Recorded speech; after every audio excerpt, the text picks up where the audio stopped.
Now we are going to learn use of can. हम can का इस्तेमाल कैसे किया जा सकता है ये पढ़ने जा रहे हैं।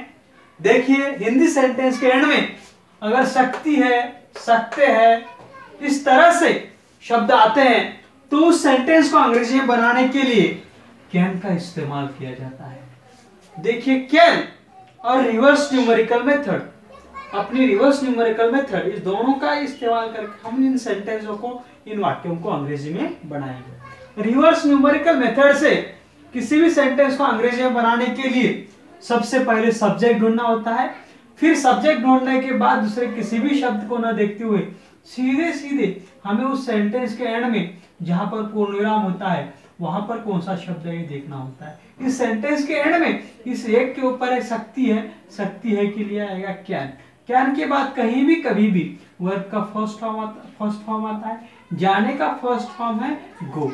उसके आगे और इस तीन के ऊपर साथ के लिए आएगा विथ और तुम्हारे के लिए आएगा यू। देखिए she can go with you. देखिए she can go with you. फिर से देखिए she can go with you. फिर से देखिए she can go with you. अगला सेंटेंस है, इस किताब की मदद से सहजता से तुम अंग्रेजी बोलना सीख सकते हो। सबसे पहले हमें सब्जेक्ट ढूंढना होता है। इस सेंटेंस में सब्जेक्ट है तुम के लिए आएगा यू। सब्जेक्ट ढूंढने के बाद दूसरे किसी भी शब्द को न देखते हुए सीधे सीधे हमें उस सेंटेंस के एंड में जहां पर पूर्णविराम होता है वहां पर कौन सा शब्द है ये देखना होता है। इस सेंटेंस के एंड में इस सकते हो के लिए आएगा कैन। उसके आगे और इस दो के ऊपर सीखने के लिए आएगा लर्न। देखिए यू कैन लर्न। उसके आगे और इस ना के लिए आएगा टू। बोलने के लिए आएगा स्पीक और अंग्रेजी के लिए आएगा इंग्लिश। देखिए you can learn to speak English. फिर से देखिए you can learn to speak English. उसके आगे और सहजता से लिए आएगा इजीली।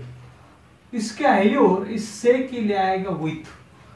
मदद के लिए आएगा हेल्प। इसकी के लिए आएगा ऑफ और यह किताब के लिए आएगा दिस बुक। देखिए you can learn to speak English easily with the help of this book. फिर से देखिए you can learn to speak English easily with the help of this book। फिर से देखिए you can learn to speak English easily with the help of this book। फिर से देखिए you can learn to speak English easily with the help of this book।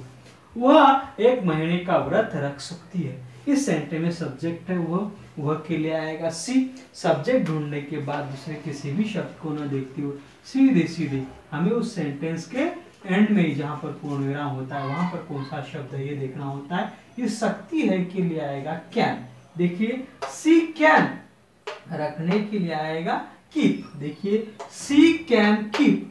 व्रत के लिए आएगा फास्ट। इस का के लिए आएगा ऑफ और एक महीने के लिए आएगा 1 मंथ यानी एक महीना। देखिए she can keep fast of 1 month. देखिए she can keep fast of 1 month. फिर से देखिए she can keep fast of 1 month. वह अच्छा नाच सकती है। इस सेंटेंस में सब्जेक्ट है वह के लिए आएगा ही। हिंदी सेंटेंस के एंड में अगर सकती है आता है तो उस सेंटेंस को अंग्रेजी में बनाने के लिए कैन का इस्तेमाल किया जाता है। सी कैन नाचने का फर्स्ट फॉर्म है डांस। अच्छा के लिए आएगा वेल। देखिए she can dance well. She can dance well. She can dance well. She can dance well. देखिए सारे सेंटेंस हम फिर से अंग्रेजी में बनाएंगे। देखिए she can go with you. You can learn to speak English easily with the help of this book. She can keep fast of 1 month